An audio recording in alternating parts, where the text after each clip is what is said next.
I'm here to talk to you about the new Starbucks Baya energy drink. With caffeine naturally found in coffee fruit, it's energy that's good. Coffee beans are the roasted seeds of coffee fruit. That just blows my mind every time I think about that. Yeah. Starbucks Baya energy drink is a beverage that is crafted from caffeine naturally found in coffee fruit, as well as antioxidant vitamin C, with some delicious fruity flavors that we have here on the table. Mango guava. I've got pineapple passion fruit, raspberry lime out there. And that can, oh, that glorious can. You can get me with a can anytime. I am a sucker for beverage packaging. Each 12-ounce, 90-calorie can contains 160 milligrams of that natural caffeine. What a boost. Perfect for while we're playing pickup. There's 2-hour sessions happening on Wednesday. You need a little boost for a 2-hour pickup session these days, or spike ball. Ooh. Starbucks Baya energy drink is available online at grocery stores, convenience stores, and gas stations nationwide.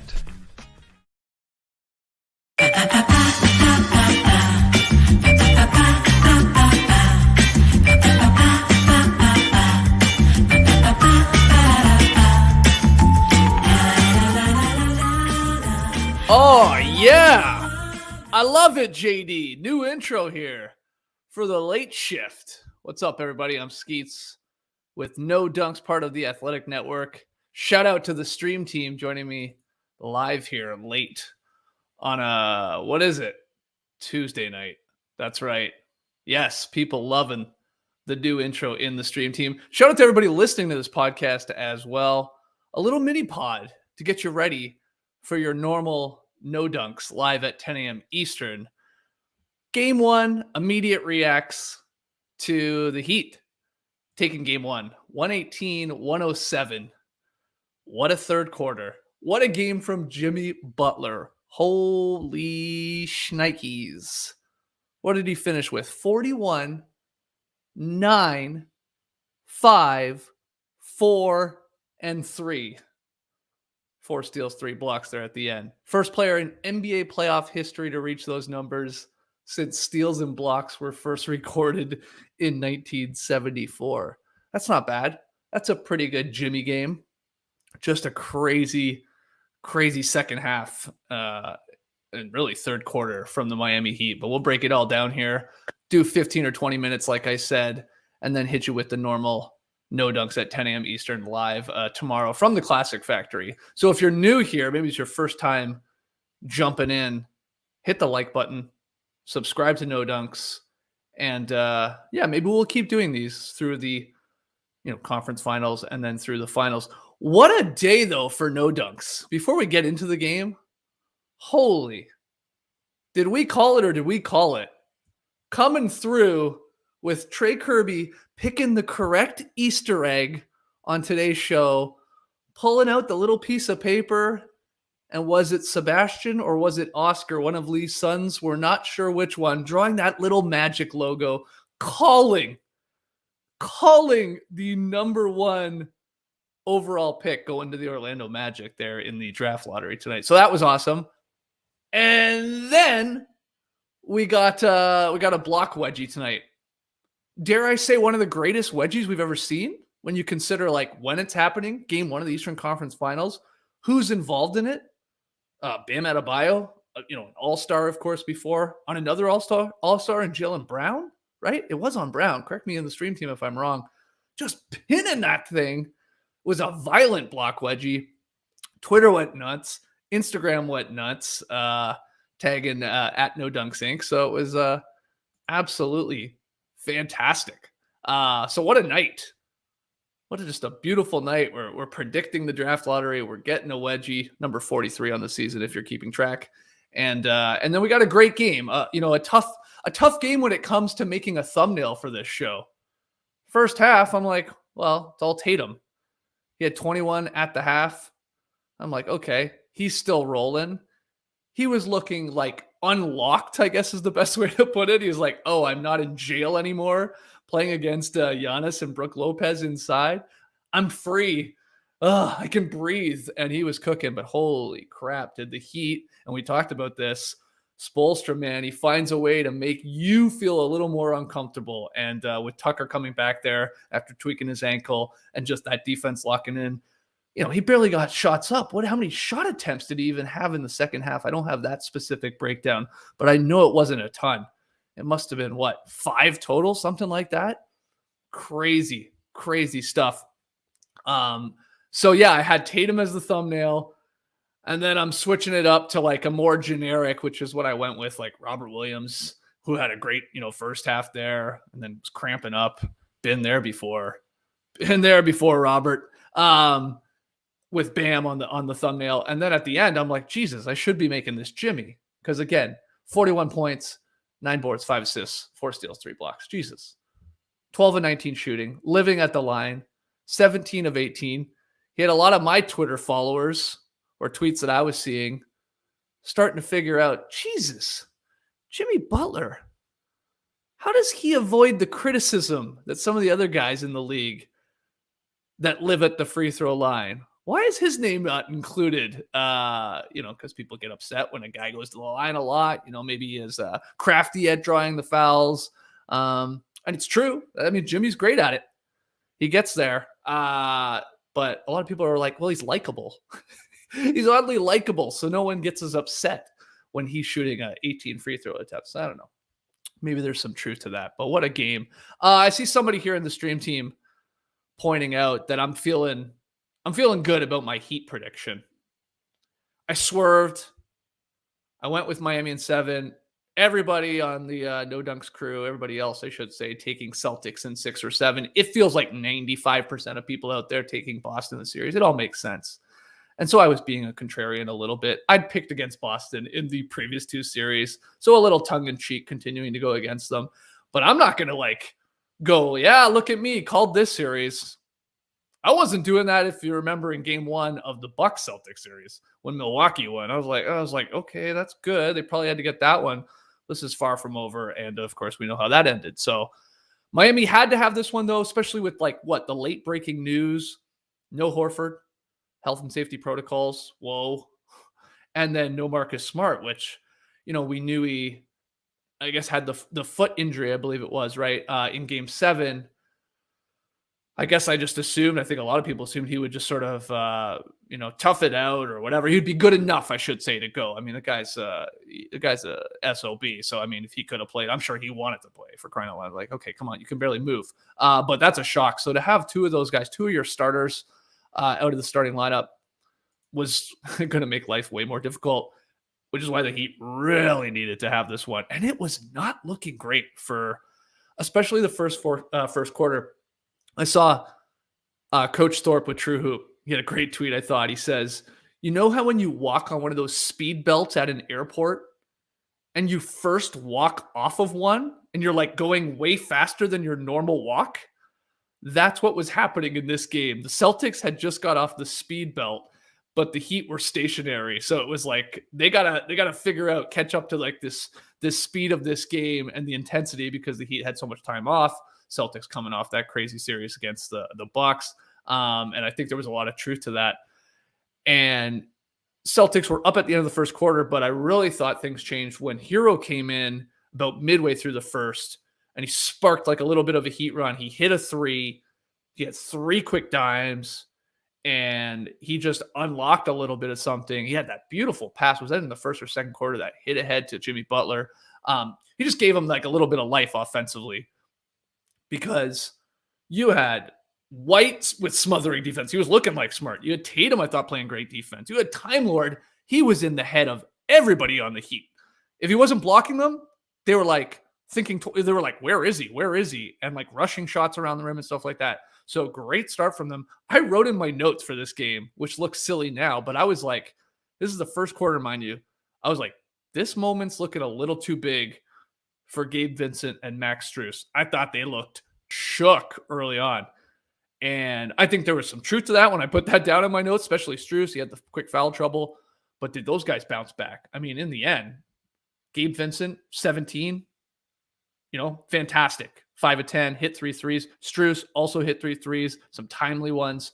He finished with 11. So, I mean, especially Gabe Vincent, I thought had an even better game than Max Strus. But they found the rhythm of the game, to go back to Thorpe, the speed of the game there. And I thought they were, pretty great from there on out. But yeah, that's, as I go through the rest of my notes here, I guess the shock was that third quarter. And I think Tucker being able to play, of course, massive. He had like figured out a little bit sort of where Tatum wanted to go on the floor, counters to it. I mean, he's just such a smart defender. The whole team is. I mean, the defense alone on this floor from both squads, like the blocks. I mean, we had the Bam Wedgie block, but like the Tice block, which was mad clean. Like how many blocks were there total in this game? Jesus, like felt like there was like 30. You had 12 from the Heat, 8 from the Celtics. Okay. There's 20. That's a lot of blocks. And a lot of like really intense, like clean, crazy blocks, which made a really enjoyable game if you're a defensive sicko like some of us are. But that 24-2 start in the third quarter just, blew this one open for Miami.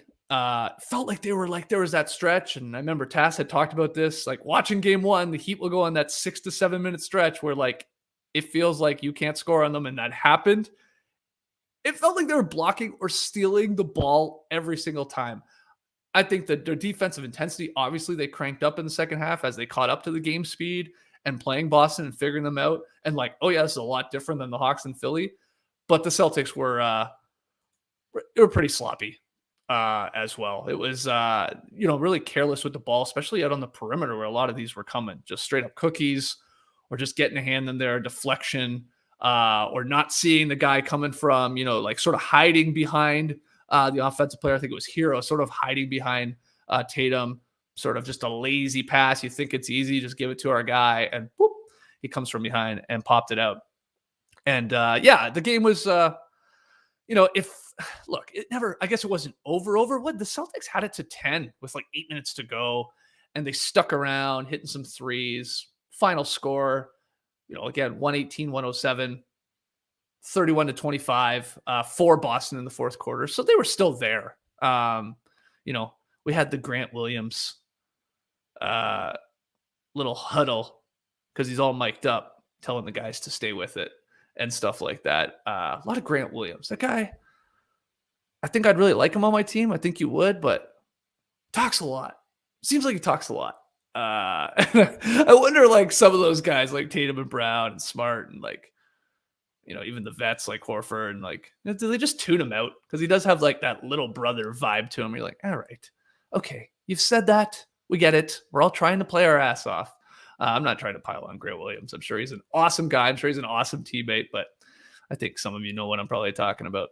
Just like, you start to like tune it out a little bit. You're like, okay, man, are you only doing this too because you're mic'd up? I always wonder that. Always questioning that. But he was obviously in a little bit of foul trouble in this game. I'm looking at the rest of the box score. I mean, again, Time Lord had a wicked game, 18-9, 6 of 8, cramped up, had the scary fall on the flagrant one. What did everybody think of that? Let me know in the stream team. Bam, 4. Jesus, it looked like he was boxing out, and Robert Williams is jumping. Bam is moving, falls hard. And so they went and looked at it. I mean, we had a nice stretch where Zach Zarba, Ed Malloy, and Tony Brothers said, hey, don't forget about me. Look at this cut I got. Look at this nice haircut I got. I would love to show this off to my family on national television. Let's look at some reviews. Let me look at a monitor so everybody can see this clean cut. But that was, I don't know. To me, that's tough. I mean, it's tough on a box out, but I guess they said it was dangerous, and that got the flagrant one. So some people saying clear flagrant, some people are saying ridiculous. Hey, usually that's how it goes. We're not all going to come to a consensus on this.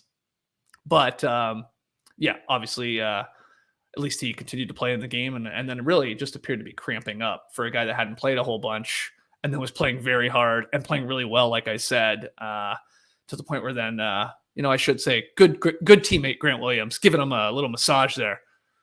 Got to get him down on his back, though. Get that leg up, all my runners know. Get some salt in you there. But yeah, so it'll be interesting moving forward in this series. I think most people, when we heard the news of Horford and Smart being, I was like, well, yeah, the Heat are going to win, but again, it wasn't easy. They got contributions from Hero, like I talked about in the first quarter and first half, especially, and then Vincent and Strus came alive, hitting some threes, and then Jimmy, Jesus, again, 41 on 19 shots. This guy is killing it in the postseason. We had the poll up. We talked about it on this morning's podcast on No Dunks. Of the 4 main stars left on each team in the conference finals, Curry, Luka, Tatum, and Butler, who's the best? And Butler didn't get a lot of votes, which is okay. Those 3 other guys have been amazing and are amazing, and one's a Hall of Famer in Curry, and Luka, what a run he's on, Tatum as well. But holy crap, Jimmy is just working hard and being the man, as they're saying in the stream team. You know it. You listen to the show. That's all he wants to do. Just put Hootie on. Jesus. What a shot when he hit that over Tatum, though. Little fadeaway. Played perfectly by Tatum on defense. I mean, just what a shot. And then look into the crowd. Classic Jimmy. He's doing it again. He did this in the bubble, but it was one of those things. It was the bubble, man. It was perfectly suited to the Heat, we thought. And I think it was to some extent, in their team and who was on their squad, led by Jimmy, being in this weird, we're just playing in empty gyms, basically, and I can just worry about my big face coffee, maybe catch a bass in the lake. Don't have to worry about anything else. Just really lock in here. No travel, no fashion runways showing up to the arena, none of that crap. We just hoop. But yeah, he's doing it again, man.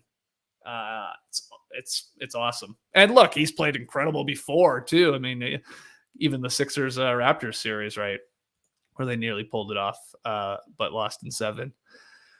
And then, that towel ended up happening right there. That's from the Raptors championship locker room. No big deal. Got a frame. No big deal. No big deal.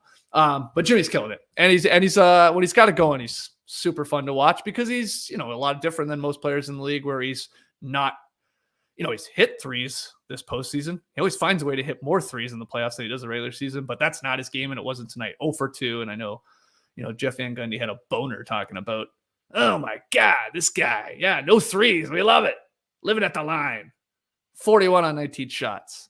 So great game. Excited for this series. I mean, it ended up being a high-scoring affair, but again, the defense felt really, really locked in for good stretches, and I think we're going to still see, some lower-scoring games than this. I guess it's going to be probably in the lower hundreds, if not maybe a stinker or two from one of the sides that don't have the 3-ball going. Celtics finished 11 for 34 from 3. And the Heat, I mean, they're going to be so happy with that, matching them basically at 10 of 30. So better percentage from Miami and just one short. That's huge. That was another thing we talked about in our previews and predictions for that. Just the Heat trying to keep the little math equation as close as possible when it came to the 3-pointers there, because they give up a lot, like the Bucks during the regular season. They do give up a lot. And we saw what Celtics did against the Bucks, splashing a ton. If you guys have questions, other comments, drop them here. These won't be super long. I'm already getting up to 20 minutes here as I blab on and on and on. If you're just joining us, hit the like button, subscribe to No Dunks, and make sure you join us tomorrow morning at 10 a.m. Eastern when we do the deep dive. This is a splashing around in the shallow end. This is basically you're in the shallow end, you're drinking. Let me have a sip. Tomorrow, we dive headfirst into this game and break it all down. I'll see if I have anything else I needed to address tonight with you guys. Maybe some random notes. Oh, did you notice? How they always show, usually ESPN games, but they always show fans walking into the arena for big games, playoff games. And when they do, they generally try and show you, hey, here's some home fans, and then here are some away fans, right? I mean, they always try and do that. The jersey selection that they showed us for the 2 shots of fans walking in the arena or in the concourse off the top of this game were amazing. The Birdman, Chris Anderson. We had some Heat fan rocking that. Wow. I was like, holy crap. Okay. Maybe not as insane though, because the home team, these are diehard playoff fans. You're gonna have some sicko jerseys. So okay, Birdman. And then we saw what appeared to be an older woman. You can only see her from the back. Rocking the Bob Cousy. Let's go. The ultimate throwback. The Cousy jersey walking into the arena. So anyway, that made me laugh. And I had to throw it in my notes. I did like the little thing they did too. ESPN, to give them some credit. The showing old photos of previous Heat-Celtics matchups. I think there was a D Brown sighting. I think they started in 93, and then we saw a Zoe shot a little bit later in the 90s. And there's a Wade shot. Jimmy Butler channeling Wade there, getting to the line tonight. That was cool. I like that little touch. Keep that up. Well, maybe now they didn't use them all, so maybe they'll now use more current photos. Hopefully they have the Getty Images account to pull that off. Hope they didn't burn through all of their licensed photos for game one. You don't want to do that. But that's all I got. Smart, we'll see what his status is for game two. Horford, they're saying already is maybe not going to play, right? Because of COVID protocols here, which, my God, this team is going to need them, I think, to they can obviously win this game. They can still win this series, Boston can, but we're going to see the impact of him inside. Though it's not like Bam had a monster game because Time Lord played really well. And even Tyson, his minutes, wasn't getting cooked or anything like that and chipped in. Did shot well too, 8 points, 4 or 5 shooting. But Bam with 10 and 4. So a quiet game from him. And only 4 attempts from the floor. Got to the line 5 times, hit 4 of them. But just Horford and switchability and really just being another shooter too out there that the Heat have to scramble and worry about when they're switching. And if he can continue to shoot like he did at least in the Bucks series. But of the two, if I'm being honest, I think Smart is the one they miss way more. He's their Tucker. So, he's going to slow Jimmy in theory. He's going to get an offensive foul call or 2 on Jimmy or on one of these guards attacking because he's sliding over and stepping. I mean, he's slick with it. And he plays his ass off. So I think they were missing Marcus Smart more than they were missing even Horford. They want them both back. And I'm just looking at Derek White. I mean, again, he started well. I thought he was sort of everywhere defensively. And then holy crap, it's like he wasn't even on the floor half the time. He only took 4 shots, hit 1. So didn't give them anything offensively. I thought he was great at the start of this game. And as he went away, I forgot he was playing. Jaylen Brown, the box score is going to be deceiving with him. 24 and 10, 3 assists. How much of that came in the fourth quarter? When he was giving it his best shot to get them back in the game. And again, they were sticking around. I don't have the fourth quarter breakdown. I'm not into the popcorn machine yet, but I am guessing a lot of that Jaylen Brown came in the fourth quarter.